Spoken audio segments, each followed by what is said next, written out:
Welcome to the bird media. నేను మీ పవన్ కృష్ణమూర్తి. ఓం నమో వెంకటేశాయ. స్వామి, ఈ అవకాశం నాకు నువ్వు కల్పిస్తున్నావో లేదంటే వాళ్ళంతటి వాళ్ళే తీసుకొస్తున్నారు నాకైతే తెలియట్లేదు. నా భాషలో ఈసారి ఉండేటువంటి కాఠిన్యం చాలా ఎక్కువగా ఉంటుంది, ప్రేక్షకులు గమనించాలి. నేను మామూలుగానే చాలా కంట్రోల్ చేసుకుంటా. ఇంకా నేను ఏదో మాది యూట్యూబ్ ప్లాట్ఫామ్ కాబట్టి నేను మాట్లాడుతున్న దాంట్లో ఎక్కడ అక్షర దోషాలు ఇవి లేక శబ్దం చాలా చక్కగా వినిపిస్తూ అర్థం బాగా వివరిస్తూ వెళ్తుంది కాబట్టి ఎవరిని బండబూతులైతే గతంలో తిట్టినట్టు వాళ్ళు ఆ భాష మనం వాడట్లేదు కాబట్టి మా మేనేజ్మెంట్ వాళ్ళు కూడా కాస్త కంట్రోల్ నాన్న ప్లీజ్ తప్పుగా అనుకోవద్దు, ఎందుకంటే మన భాష బాగుండాలి, ఇలాంటి పదాలు మనం వాడద్దు వాళ్ళలాగా అని చెప్పి నన్ను సముదాయిస్తూ నా ఆవేశాన్ని కంట్రోల్ చేస్తూ వస్తున్నారు. నేను ముందే చెప్పేసాను వాళ్ళకి, అయ్యా దయచేసి ఈ విషయంలో నన్ను ఇంకా వదలొద్దండి అని చెప్పి, పట్టుకోద్దని చెప్పి. అండ్ ఇదే ఏ శాటిలైట్ ఛానల్కు పనిచేస్తూ నేను ఈ భాష వాడాను అనుకోండి, ఇమ్మీడియట్గా బాబు నీకో దండం మా శాటిలైట్ ఛానల్ అని చెప్పి పెట్టేస్తారు. కానీ జరిగినటువంటి తప్పు మీద ఆ ఆవేశాన్ని బయట పెట్టనివ్వరు. So coming to point, breaking news ఏంటి అంటే ఇది ఆల్రెడీ గతంలో మనం మాట్లాడుకున్నటువంటి అంశమే. 2023 సంవత్సరంలో జరిగినటువంటి సంఘటనకు సంబంధించి 2024లో టీటీడీ పాలక మండలి సభ్యులైనటువంటి భానుప్రకాష్ గారు, బీజేపీ నేత, 100 కోట్ల రూపాయలు అలాగే విదేశీ కరెన్సీ ఏదైతే వచ్చిందో భక్తులు సమర్పించింది, దాన్ని సర్జరీ చేయించుకొని ప్రత్యేక అరలో పొట్టకి దాంట్లో పెట్టుకొని బయటికి తీసుకెళ్ళిపోయారు. సుమారుగా 100 కోట్ల రూపాయలు ఈ విధంగా బయటికి వెళ్ళింది.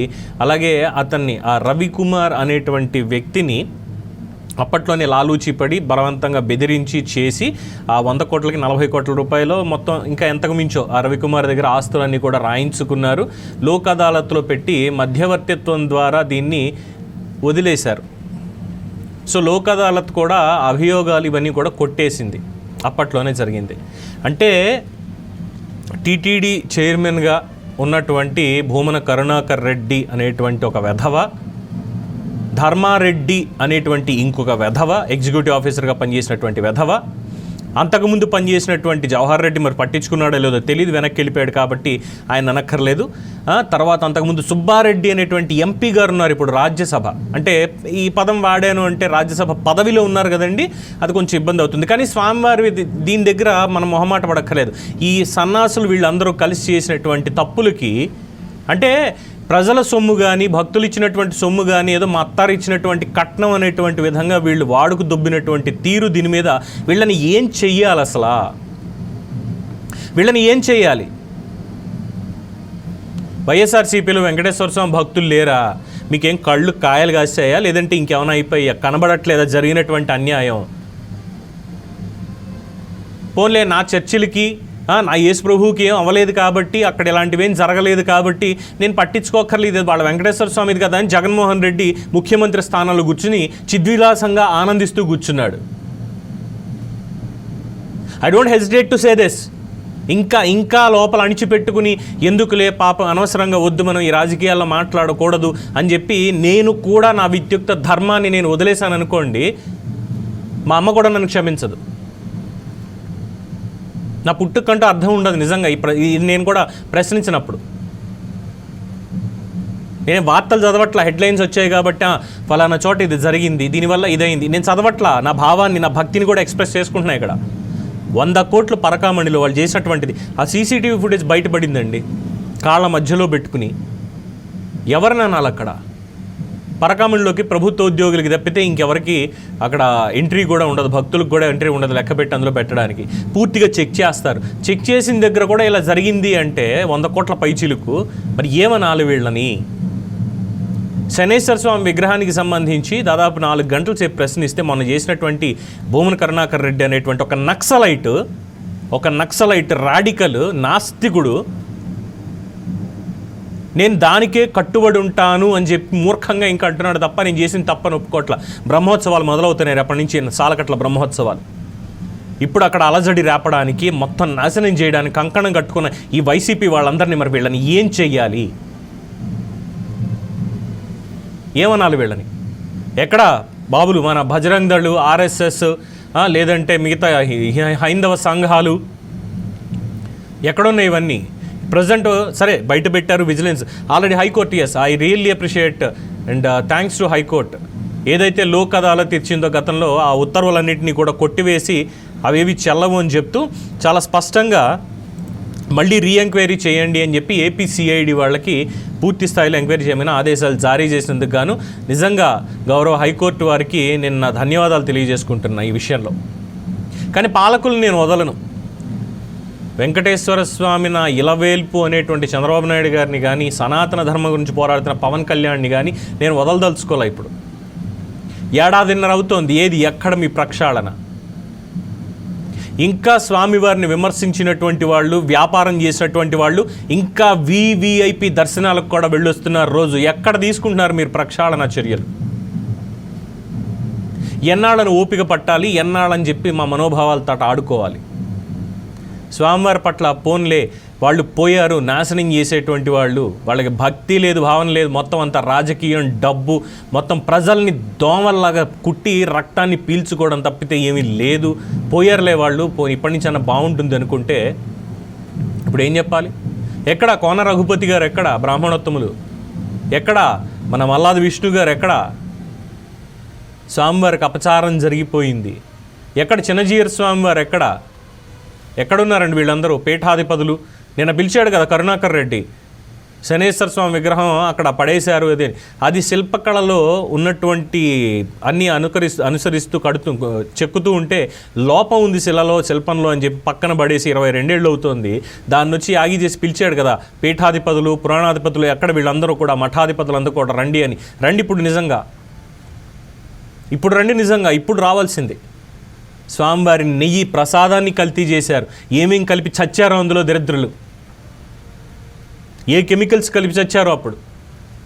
స్వామివారి దగ్గర ఉండి చేసినటువంటి పాపాలకి నిజంగా మరి ఎప్పుడు శిక్షిస్తాడో కానీ మహానుభావుడు ఆయన తెలియట్లేదు. కానీ రోజు ఏదో ఒక వార్త. ఏంటి దౌర్భాగ్యం ఏంటి? తిరుమల తిరుపతికి సంబంధించినటువంటి దాని మీద 100 కోట్లు. ఆ సీసీటీవీ ఫుటేజ్ చూస్తే ఏ విధంగా వాళ్ళు పెట్టుకెళ్తున్నారు అన్నది ఇక్కడ స్పష్టంగా తెలుస్తుంది. పరకామండిలో భక్తులు మనం వెళ్ళి స్వామివారికి మొక్కు చెల్లించుకునేటువంటి డబ్బులు లెక్క పెడితే 2023 ఏప్రిల్ నాటి ఫుటేజ్ ఇది. 2023 ఏప్రిల్. అప్పటికింకా చంద్రబాబు నాయుడు గారు అరెస్ట్ అవ్వలే అప్పటికింకా. ఏం చెప్పాలి? అప్పుడే వై సతీష్ కుమార్ని విజిలెన్స్ అధికారి కంప్లైంట్ చేస్తే కేసు నమోదు చేసి ఇచ్చేసిన తర్వాత లోక్ అదాలత్కి తీసుకెళ్ళాడు. భూమన కరుణాకర్ రెడ్డి చైర్మన్గా ఉన్నప్పుడు. మరి అప్పుడు ఆ అధికారులు ఎవరో ఇక్కడ దీన్ని సర్దుబాటు చేసుకోవడం జరిగింది, వివాదం పరిష్కారమైంది. పరిష్కరించినటువంటి అధికారులు ఎవరు? థర్డ్ పార్టీలో ఏమేమి ఆస్తులు రాయించుకున్నారు? అఫ్కోర్స్ సిఐడి వాళ్ళు ఎలాగో బయట పెట్టాలనుకోండి. దీనికి ఒక సమర్థుడైనటువంటి అధికారిని దయచేసి సిఐడికి వేయండి సార్, దీన్ని ప్రత్యేకంగా ఎంక్వైరీ చేయడానికి. స్వామివారి మీద భక్తి ప్రపత్తులు ఉన్నటువంటి వాళ్ళని ఎవడు దొరికితే వాడిని మక్కేలు ఇరగ్గొట్టి తీసుకెళ్ళండి జైలుకి అవసరం అయితే. చట్టాలు అవసరం లేదు దీంట్లో. నేను నిన్న కూడా చెప్పాను, నేను ఇక్కడ మళ్ళీ చెప్తున్నా, ఇదే కనుక వేరే మత ప్రదేశాలలో జరిగి ఉంటే పరిస్థితి ఏంటి, ఎలా ఉండేది? మళ్ళీ ఒక ముంబై, ఇంకో ఘటనలు ఈ పాటికి అయిపోయేవి.